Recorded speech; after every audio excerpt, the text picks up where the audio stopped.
You will hear a conversation between an international student and the accommodation department. You have 30 seconds to look at questions 1 to 3.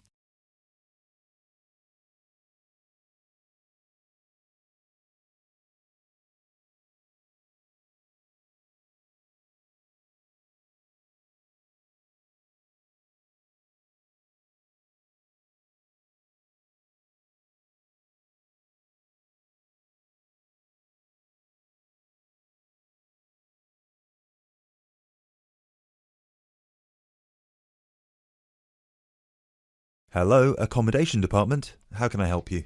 Do you look after accommodation for international students? Yes, we look after accommodation for all the students. Good. I hope you can help me then. I've only just been accepted onto a postgraduate course, and I want to know if there is any accommodation available from this September. I know it's very short notice. Yes, it is rather late, but I'm sure we'll be able to find you something. First of all, can you give me your name and student number so that I can find you on the system? Sure. My name is Maria Teresa Gonzalez. Maria Teresa Gonzalez. How do you spell that? Gonzalez.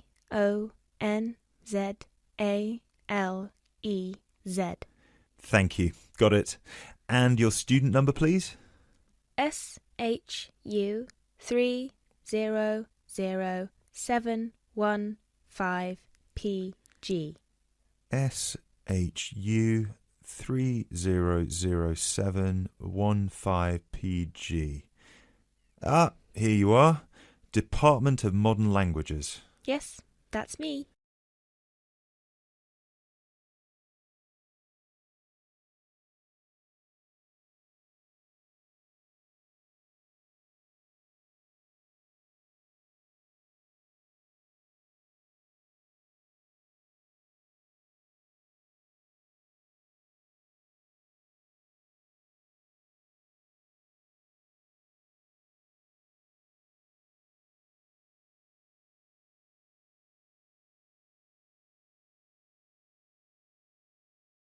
Okay, now there are several options for postgraduate students.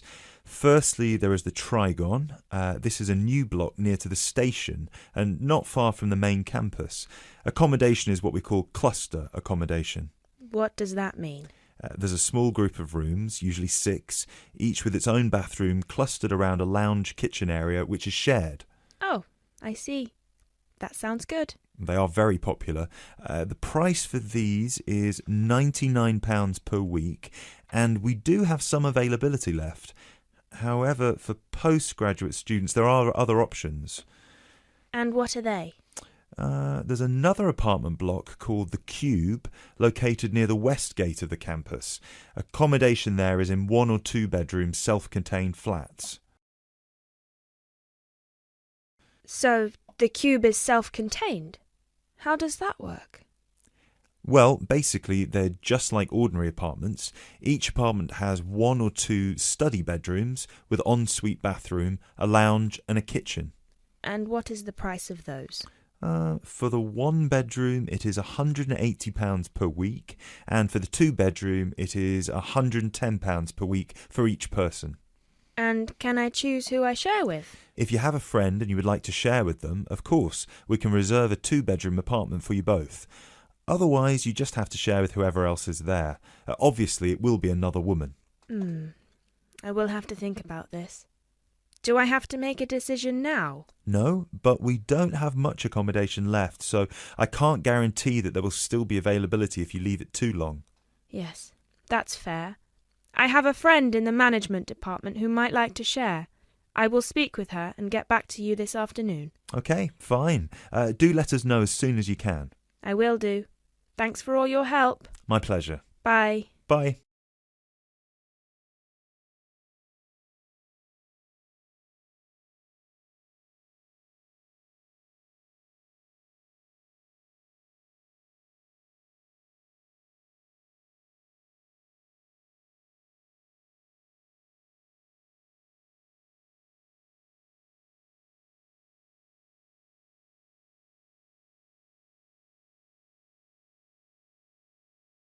You will hear a student housing officer giving a talk to a group of university students concerning dormitory renovations.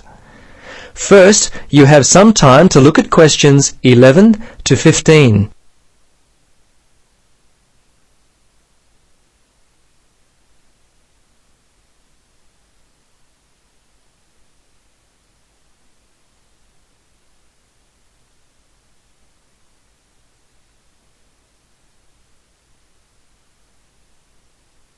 Now, listen carefully and answer questions 11 to 15. After months of discussion and planning, we are very pleased to announce that the renovations will be made to the west wing of the university dormitories. Now, with this good news comes some bad, as there will be some disruptions to your living environment. But we think once you hear our plans, you're going to be very happy with what we will be doing. Firstly, if you'll just take a moment to look at the plans we gave you as you came in. Firstly, on the eastern side of the wing, you'll notice that there will be a change in the existing front entrance. It will be removed to another location on the opposite side of the wing. I'm sure that a lot of you will be glad for that, as our present configuration didn't allow for enough lighting. With the renovations will also come the removal of the existing staircase, but not the column beside it. Now, as we move west, we come to the location of the new security entrance. As with the old one, there will still be a need for some new lighting, so we're planning to install a number of overhead lights, which will make entering and exiting safer for you all. It'll be at this new security entrance that the new wall will be built to a 2-story height. This gives you an idea of the size of the construction. Overall, the width will be around 6 meters, with the overall length being around 10, which I'm sure many of you are going to really enjoy. More room for all of you living in the West Wing. Are there any questions? Before you listen to the rest of the talk, you have some time to look at questions 16 to 20.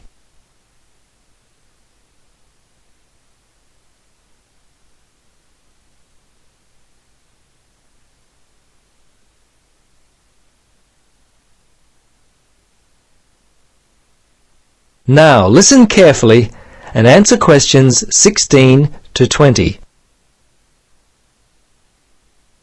Now, as I mentioned, there will be some issues we will have to overcome regarding the renovations. The first will be relocating some of you to new dormitories. 30 students will be moving for a total of 6 weeks. Now, of those who will be moving, you will be distributed to 3 other temporary locations, the north, south, and east dorm wings. 10 students will be relocated to each wing. This means that some of you are going to need to get packing. Don't worry about your new location. We're doing all we can to make your new temporary dorms as comfortable as possible. In fact, as I speak, we're making steps to ensure that you have study desks, lamps, and computer facilities, and all of the other facilities you require to successfully continue on with your studies. We're even repainting several of the rooms in the preparation for your arrival. The changes to your dorms will be starting within a week. If you have any problems, don't hesitate to contact my office. Now, I'm sure some of you have questions. I'm happy to answer them now.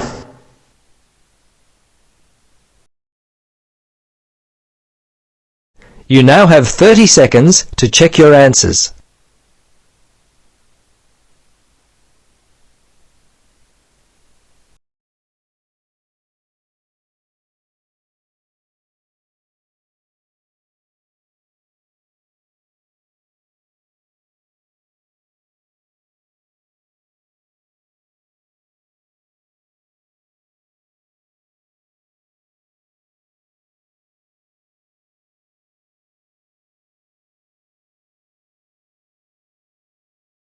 You will hear a discussion between 2 students and their tutor. First, you have some time to look at questions 21 to 25.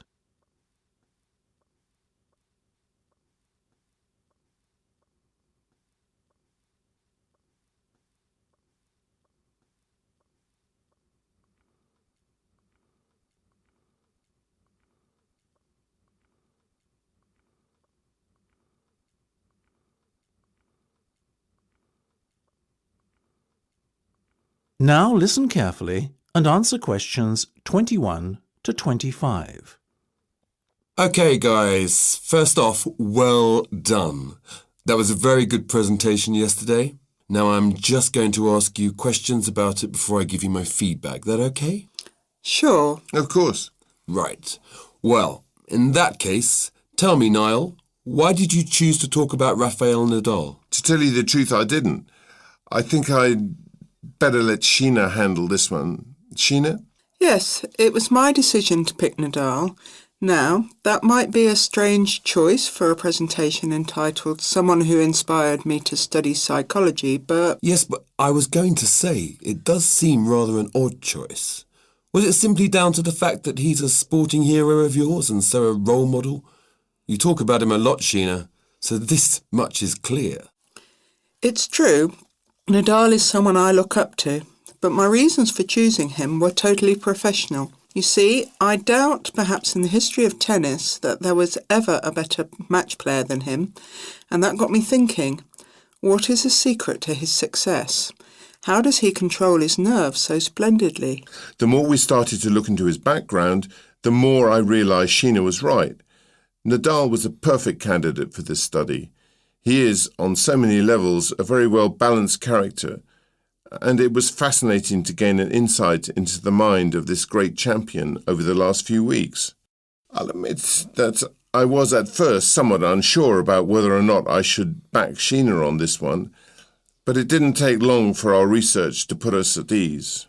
So, while most of the students were researching Freud and other visionaries in the field of psychology and psychoanalysis, you were looking into a present-day sports star? Does that not strike you as a little odd? Of course, we knew it was a risk. After all, there was a danger that no one, least of all you, would take us seriously when we stood up on stage and started our presentation. That said, I think it is in the spirit of psychology to be inquisitive and adventurous and not just stick to the conventional. Otherwise, how would the field have come so far, as it has done already? Well, I must say, your risk certainly paid off. Yours was, without a shadow of a doubt, the most interesting and original presentation I saw. And judging by the reactions of the other students, I would have to say that everyone else was equally impressed. Thank you. I'm so glad you think so. Yes, but notwithstanding your excellent presentation content, we must remember that the marks for this project are awarded based on a number of criteria, and we'll examine those in a few minutes. But first, another question. Where did you find your sources? Well, and I don't quite know how we managed it, but we were able to secure a face-to-face interview with Nadal while he was over here for the Wimbledon Tennis Championship, so we weren't reliant on newspaper articles and interviews or any other forms of secondary sources. We did, however, find the library's sports archive an invaluable backup aid to help us fill in the gaps and piece together our interpretation of what makes Nadal such a mentally strong champion. Before you hear the rest of the discussion, you have some time to look at questions 26 to 30.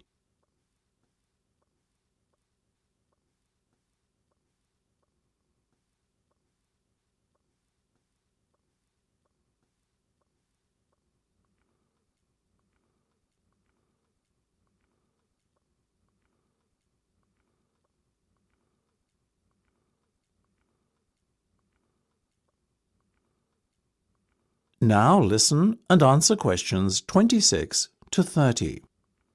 Okay, well, as I said, congratulations again for your excellent work. Now it's time for my feedback. The first area where marks were awarded is in your use of equipment. I felt that had you not been a little too reliant on the overhead projector, and had you, for example, used the interactive whiteboard and audio equipment a little more effectively, you would have received top marks in this section. As things stand, though, your use of equipment was still very satisfactory. It's just a shame as it was an opportunity missed to score full points. The next area I was asked to assess is content. As you might have guessed, I simply can't fault you on that. Highly original work, so well done. As for your timing, I felt that the two of you were a little too over-rehearsed, so the presentation felt, at times, a little robotic. That said, again, it was very satisfactory, and you would get full points for effort. Sadly, though, there is such a thing as trying too hard, and that cost you top marks here, I'm afraid. Oh, I see. Right. What was particularly impressive, though, was the thick handout you'd prepared for everyone. I took it home to read through it afterwards, and it was very well written. But not alone that, it also enhanced my experience of the presentation itself on the day, as I was able to refer to the handout for further information on what was being discussed and to answer any questions I had. Very nice. As for your level of interaction, well, you had so much that you were intent on packing into your 20-minute time slot that sadly you run out of time at the end, which left no room whatsoever for interaction, and no one had the chance to ask you any questions. You've probably guessed, therefore, that you did worse than average in this department, and unfortunately, your score will have to reflect this. Oh my goodness, everything sounded so positive at the start. That is a big disappointment. We worked so hard. Now, don't be so quick to get deflated. Remember, your presentation skills only count for 15% of the project grade. Your score in this assessment, even if it were terrible, would still not be enough to prevent you from getting top marks overall. It's very hard to score well in the presentation assessment anyway, so believe me, you both did reasonably well. Thank you. I wish I felt like that. Yes, your feedback was very constructive. We're just a little disappointed with ourselves. Why? You have half a minute to check your answers.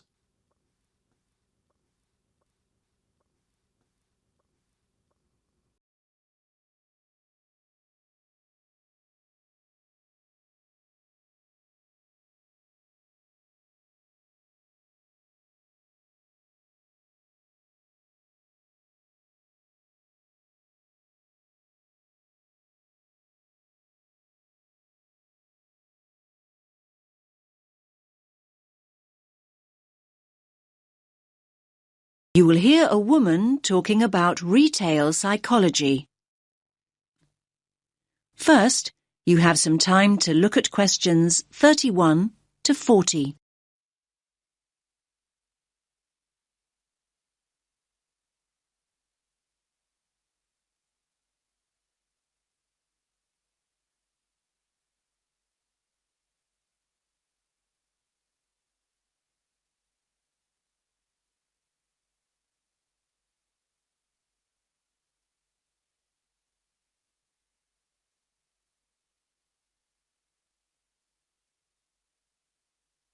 Listen carefully to the talk and answer questions 31 to 40.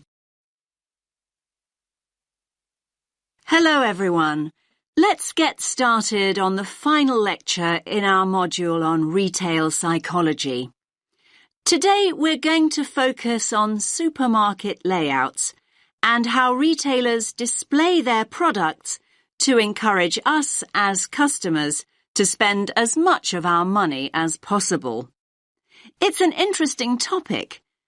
Now, most of us don't actually realise that the layout is deliberately designed to make us part with our money. But in fact, millions of pounds are spent on research into the psychology of shoppers and what motivates us to buy. So, let's have a look at an actual supermarket layout. Now, here's the entrance to the store, just here. This area immediately around the entrance is what retailers refer to as the decompression zone or the dead zone. This is where the customers recover from the environment outside. And by that I mean this is where they adjust. For example, the place where they might put their keys in their pockets or take off their sunglasses, these kinds of things. So, what do you notice about this area? It's very empty, isn't it? Yes, it's pretty much clear of stock altogether. This area is not designed or used to sell us anything. Basically, the supermarkets never put any merchandise here because they know that no one's ready to buy yet. However, the retailers want their customers to feel comfortable. If they're in a relaxed state of mind, they're much more likely to stay longer and spend money. Now, let's look back at the entrance again.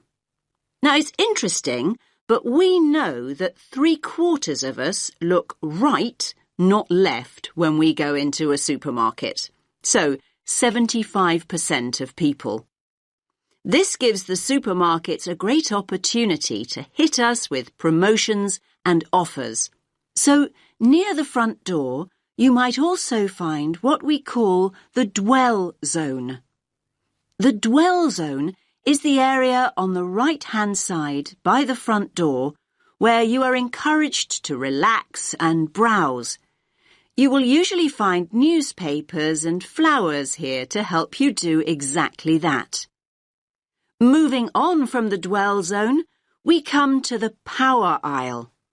Basically, it's the main route customers return to after venturing into nearby aisles. And so this is the area of the supermarket where the strongest offers are displayed. So you might see a sign that reads barbecue time, and you'll see all the items you could possibly need for a barbecue. The charcoal, the sauces, the skewers and the drinks, everything you need, all in one place. Were you planning a barbecue before you went shopping? Do you even have a garden? Yes, the power aisle has a very powerful effect on sales, even though most of us don't even realise we are being sold to here.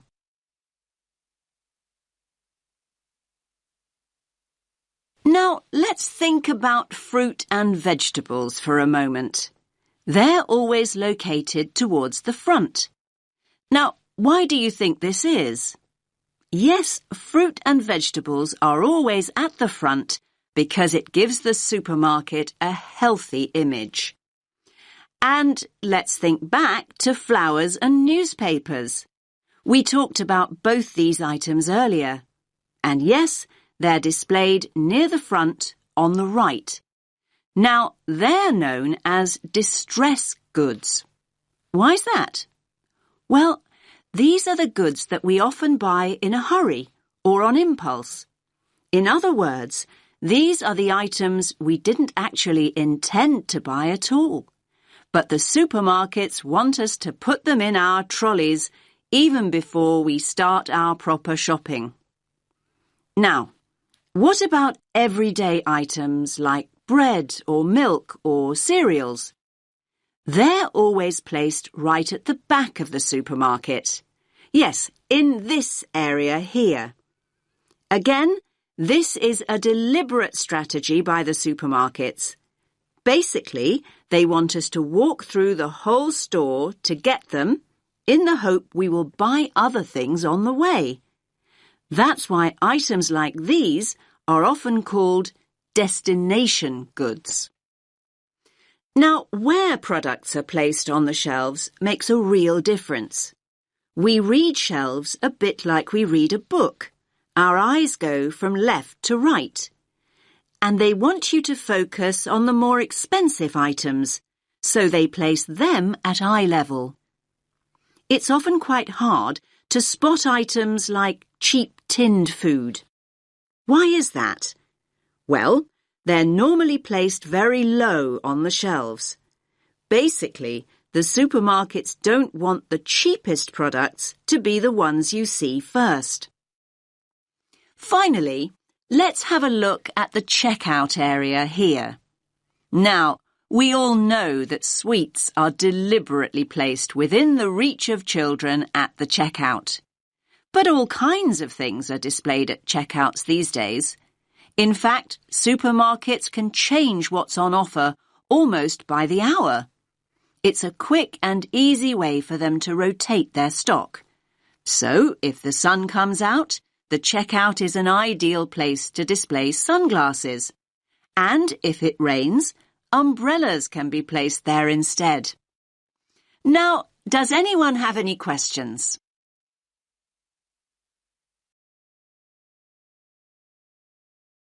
You now have half a minute to check your answers.